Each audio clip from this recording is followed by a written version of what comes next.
Good afternoon, I'm Nick Friedman, and in this video we're going to take a slightly more advanced approach to oral presentation. What I want to do is give you 7 tips that can turn you from a good mooter into a great mooter. The first tip, as I explained in the basics video, is don't get stuck too rigidly to a fully written out speech. You don't have to go through it from start to finish. Remember that it's not a public speaking competition, it's a moot. The essential point of which is for judges to ask you questions and for you to respond to them well. Ideally, you want to achieve 2 things. 1, you want to answer the judge's questions clearly and in detail. And 2, you're always trying to tell a story, taking the judges on a journey to help them understand how to solve the problem at hand. So when you answer a question, you should always make it clear what part of the story you're now telling. Let the judge's questions help you go through the different parts of your argument. So what I've found to be helpful in the past is, rather than writing out a speech word for word, is to have some kind of overarching structure for your speech. Know how each argument fits together to prove your overall point. But be prepared to shuffle your arguments around. The judge may want an answer right at the start of the moot that gets to a point which you were only prepared to deal with slightly later on. It's essential for you to deal with the point precisely when the judge asks you for it. So you need a speech that can accommodate those kinds of ad hoc changes. I find it helpful to have my speech written instead as something like a mind map, a sort of a series of connected ideas that I can jump from one to the other as required. And at any moment, I can explain to the judge what I've already proven in answer to her questions and what I still have to talk about. You might also think about structuring your argument as a set of self-contained blocks or parts of a speech, which you can shuffle around as necessary. The second tip I want to give you is that it can be very effective to work quotes from cases seamlessly into your speech. It can be a very effective and authoritative mode of convincing the judges. In moots, both sides end up saying, this line of cases says this, or this line of cases says that. And unless a judge is very familiar with the cases in question, the judge doesn't really know how to decide between the 2 different claims which are being made. So it can be a very effective argumentative technique if you say, my lord, we submit that there are 3 requirements for responsible journalism as set out in the case of Harry versus Sunday Times, and they are, and then you begin to quote from the case. So it gives the judge the impression that you're reading directly from the case and you know exactly what you're talking about. The third tip I want to give you is to say that if you hesitate or if there's a gap in your speaking, that's precisely the moment when a judge is going to pounce on you and ask you questions. So keep up the flow of your speech by using linking words and phrases to create a feeling of continuation between your big arguments. You might say something like, for these reasons, we submit that the government has breached Article 2.5 of the treaty, which brings me, my lord, onto my second argument, which is that XYZ. So you're just continually using linking phrases to keep a continuous flow through your speech. The fourth tip is a very important tip, which is that you need to anticipate the kinds of questions you're going to get from judges in advance.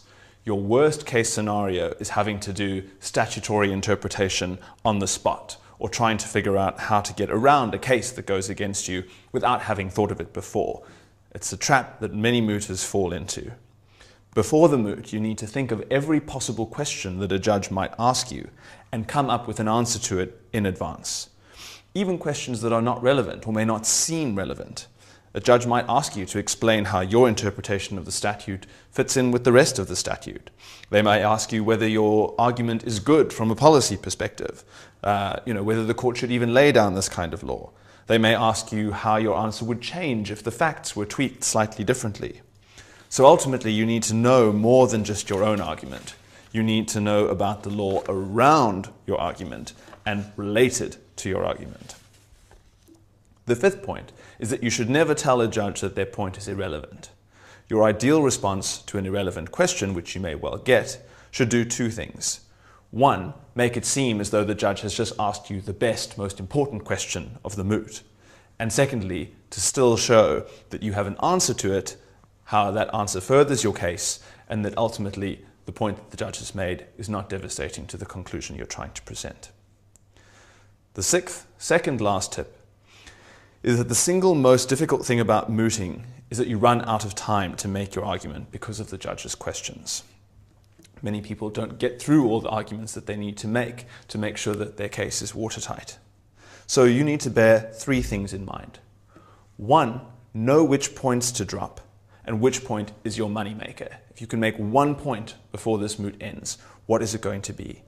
You need to get a sense of the priority of your arguments. If you don't have enough time to make all the arguments that you wanted to make, what's the one thing that the judge needs to know before you sit down?